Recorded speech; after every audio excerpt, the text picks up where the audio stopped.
Votre invitée aujourd'hui, Béatrice Rulle, Dorothea Schmidt-Klaus, chef de l'unité de gestion et de coordination du département des politiques de l'emploi de l'Organisation internationale du travail. Bonjour Dorothea Schmidt-Klaus. Bonjour.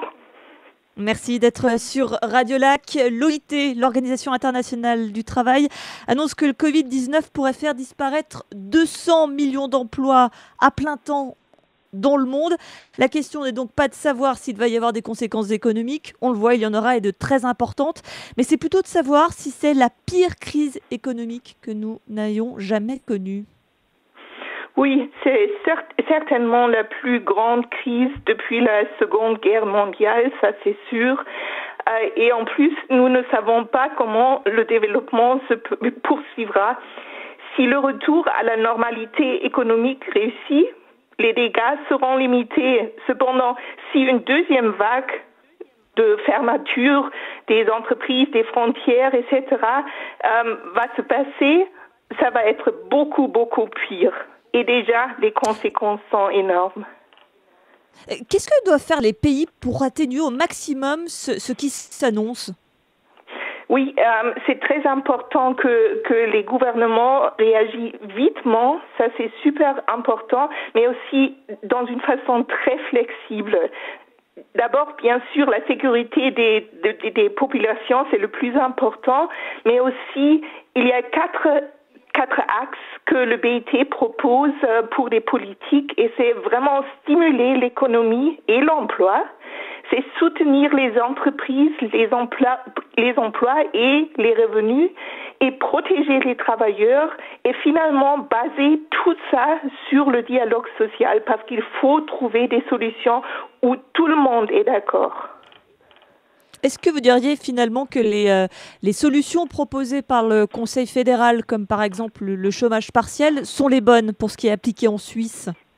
Oui, si on regarde la Suisse, c'est sûr que la Suisse a les moyens de bien gérer la crise. Et nous avons l'impression que, oui, il respecte bien les propositions que nous avons faites.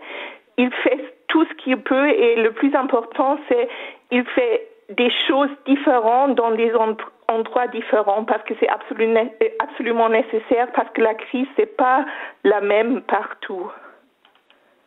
Vous voulez dire qu'en Suisse, on a des régions qui sont touchées différemment à cause du virus et qu'il faut des solutions adaptées pour des cantons, en fait. C'est bien cela? C'est ça. Ça fait pas de sens de fermer tous s'il y a des régions où ça marche très bien et des autres régions où il faut vraiment prendre des mesures très strictes. Mais on voit que c'est le cas, on le voit pas seulement en Suisse, on le voit dans beaucoup de pays, et ça, nous pensons, ça donne la flexibilité qu'on a besoin. Plus globalement, cette crise qui a déjà commencé, cette crise économique, et qui s'annonce encore d'une plus grande ampleur dans les prochains mois, voire années à venir, est-ce que cela ne va pas modifier notre système économique? J'entends, est-ce que c'est la fin de l'hypermondialisation qu'on a connue depuis les années 90? Peut-être oui, peut-être non. On ne sait vraiment pas à ce moment-là, mais c'est sûr qu'on va voir une nouvelle réalité, une nouvelle normalité. Ça ne va pas être comme avant. Et on ne sait pas encore qui vont être le plus fort dans ce nouvel système. Cela dépend, entre autres, de la réussite des mesures politiques. Les pays qui réussissent vont avoir plus de force, ça c'est clair, mais ça dépend aussi également du comportement des consommateurs. Ça c'est aussi très important. On va voir si après cette crise, l'attitude des consommateurs va changer, et ça va régler ce qu'on va dans le monde.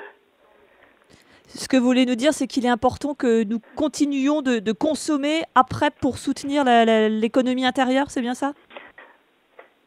Il faut consommer, autrement on va pas trouver une nouvelle normalité, mais c'est pas dit qu'il faut consommer ce qu'on a consommé en avant. On ne sait pas si, par exemple, voyager, c'est quelque chose qu'on veut faire après cette crise. Si on ne fait pas ça, ça va changer tout le monde. C'est clair qu'il faut vraiment voir si les valeurs qu'on a, nous comme consommateurs, si ça a changé ou non, si nous avons des nouvelles valeurs, et si on a, ça va changer le monde. Pour terminer, on a parlé de beaucoup de choses très, très négatives, très angoissantes. Est-ce que cette crise, tout de même, peut avoir un aspect positif? Est-ce qu'il y en aurait au moins un? Je suis sûre, il y en a beaucoup. Je pense que tous les consommateurs vont mieux penser ce qu'ils vont et ce qu'ils vont faire. Et ça, c'est très important, par exemple, concernant l'environnement.